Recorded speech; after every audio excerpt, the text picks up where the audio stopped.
Let's talk about Russia and Ukraine. US Special Envoy Steve Witkoff has downplayed concerns that a deal with Russia could embolden Putin. Speaking with Fox News, he says he doesn't see that Putin is someone who is trying to take over Europe. This is what he had to say. I just don't see that he wants to take all of Europe. This is a much different situation than it was in World War II. In World War II, there was no NATO. So you have countries that are armed there. To me, it just does. I take him at his word in this sense. So, and I think the Europeans are beginning to come to that belief too. The US is still hoping that a ceasefire in Russia's war with Ukraine can be reached within weeks, and the White House is aiming for a truce agreement by April 20. Hilary, what's your assessment of where this is at the moment? How likely is it that we could see a truce agreement by April 20? Well, I think the very good news, Gabriella, and the whole world, and I can't imagine why anyone would think it's not beneficial to be at least talking. The previous administration didn't even. So you do need to have talks. You do need to be negotiating. Absolutely. You do need to have. Of course, yes. And I would say that, basically NATO and the West has broken their word ever since 1991 and keeps encroaching and moving and constantly breaking their word. I'm not in any way validating or in any way sort of saying that anything Putin's done is particularly correct or humane, but we must look at both sides of the story. And I think one of the very wise things Steve Witkoff said, he said in his 68 years of negotiating all sorts of deals and things, he said there's always two sides to a story. And that's what I'd say. I would actually, though, quote one of the things that Putin said many years ago. He said that he thought perestroika, which was the dismantling of the Soviet Union, he thought perestroika was one of the worst things that ever happened to Mother Russia. So he very much does want Russia as a whole. What is interesting, and I think the biggest question, Gabriella, that not many people are talking about is, how come there's this $1.2 billion ski resort being built by the Ukrainians? So it's a little bit strange. And the last but not least, billions is going from European countries, as we know, to the war. And the UK just actually approved billions. Meanwhile, pensioners are starving. The economy is tanking. It's absolutely amazing to come up with these billions and sending potentially British boys to die. Absolutely. Let's talk about investment in the United States. We're seeing more companies and countries investing in America as part of Trump's effort to bring manufacturing back. Today, South Korea-based Hyundai and Donald Trump announced a $20 billion investment in the US, onshoring, which includes a $5 billion steel plant in Louisiana. So since Trump took office on January 20, investments have totaled almost $3 trillion, which is a huge figure. I suppose is this latest one considered a win? Yes, absolutely. It's a huge amount of money in just such a very short amount of time. What I would say is all of his policies are geared to, when he talks about America first, there's nothing wicked about wanting to reshore American companies. Actually, President Obama, when he raised the corporate tax rate to 21%, countries like, for example, Ireland, they lowered their corporate tax rate to 12%. What happened? Well, obviously, who says they want to pay 21% versus 12%? So 997 US companies, Gabriella, are now headquartered in Ireland. So they have all the money, they have all the jobs. Yes, what Donald Trump has done is he has enacted policies that have encouraged US companies to come back and reshore, and also, yes, for foreign investment. It's total $3 trillion so far. Watch for it to go higher.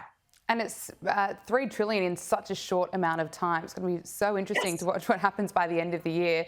Over in the UK, though, it is a totally different situation. The UK Labor government is accused of being anti-business, surprise, surprise. But GB News reports that more than 200,000 businesses have folded since Labor took power. That is a bleak picture for jobs and investment under the current government. What's your assessment?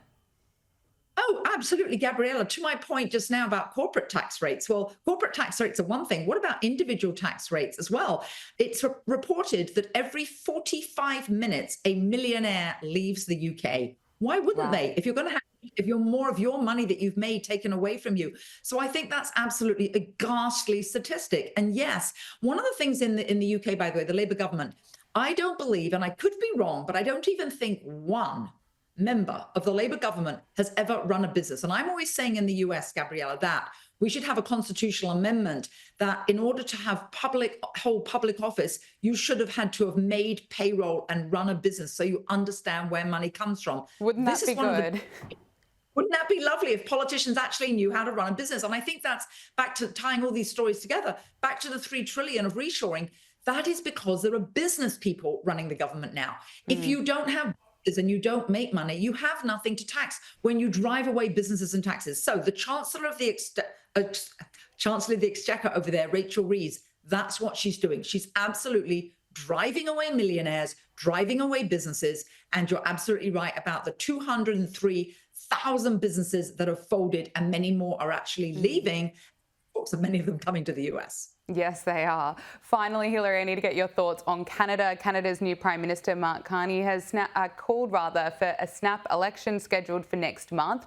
So the move to dissolve Parliament comes during increased tensions with the US after Trump issued tariffs. This is what he had to say. We are facing the most significant crisis of our lifetimes because of President Trump's unjustified trade actions and his threats to our sovereignty. Our response must be to build a strong economy and a more secure Canada. President Trump claims that Canada isn't a real country. He wants to break us so America can own us. We will not let that happen. It's interesting, Mark Carney still hasn't had a phone call with Donald Trump, and that might not happen until after the election. What do you make of all this? It's interesting because Trump hasn't even mentioned Carney's name yet. Where's the relationship heading between Canada and the US?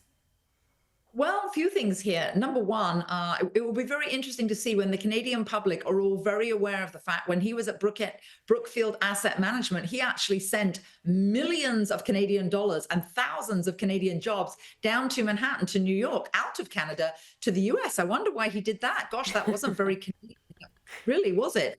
He also sent thousands of jobs down into the coal mining area with some other deals that he was involved in. So he was making money for other people and certainly not for Canadians. So hopefully a lot of that will become public. Another thing is that the election, of course, is on April 28th. He's actually called for the election, very interestingly, Gabriella, in the shortest amount of time that is allowed by law there. Why? I think it's 36 days. He called it within 37 days.